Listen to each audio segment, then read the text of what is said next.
वहीं जा कर के इनकी रिट दायर करूँगा। और जहाँ तक वसूलियाबी की बात है, वसूलियाबी उन लोगों से होनी चाहिए जिन्होंने इस संभल को आग में झोंका है, और संभल में आग में झोंकने का काम सीधा सीधा पुलिस प्रशासन का है। और इस चीज़ को मैं जो कह रहा हूँ वो किसी बुनियाद और आधार पर ही कह रहा हूँ, हवा में नहीं कह रहा। संभल के अंदर बहुत सुकून के साथ माहौल चल रहा था, सभी धर्मों के लोग मिलकर के रह रहे थे। लेकिन अफसोस है कि इन लोगों ने जो सर्वे का कोर्ट का आदेश था उसको इतनी जल्दबाजी, 1 घंटे के अंदर, 1 से 2 घंटे के अंदर जल्दबाजी दिखाते हुए वहाँ पर पहुँचे।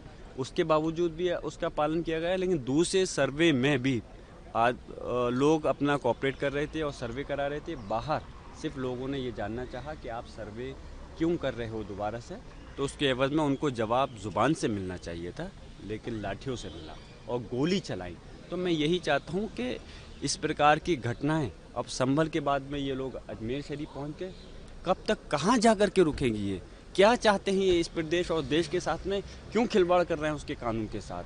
माननीय सर्वोच्च न्यायालय को उसमें संज्ञान, मैंने भी रिट दायर कर रहा हूँ इस मामले में माननीय सर्वोच्च न्यायालय के अंदर, और मैं ये मांग करता हूँ कि इस पर ज़रूर रोक लगनी चाहिए, जिससे कि हमारे प्रदेश और देश का माहौल और जो एकता है वो कायम रह सके और इसका विकास हो सके। अच्छा, मैं आपसे जानना चाहता हूँ, जो ये पुलिस के अधिकारी और प्रशासनिक अधिकारी हैं, आपने ये देखा होगा, इन्होंने कहा था कि हमने गोली नहीं चलाई। उसके बाद में जब इनकी वीडियो वायरल हुई तो आपको ये भी दिखा कि इस प्रकार ये गोली चलाते हुए नज़र आ रहे हैं। उसके बाद में जब ये अपने झूठे साबित हो गए तो इन्होंने इसको रुख को मोड़ना चाहा। इन्होंने कहा कि वो जो है आपस की लड़ाई है। फिर उसके बाद में आपस की लड़ाई के बाद में फिर वहाँ का अधिकारी कह रहा है कि हाँ, वहाँ के जाहिल हम पे गोली चलाएंगे तो हम क्या देखेंगे, मरेंगे मारेंगे।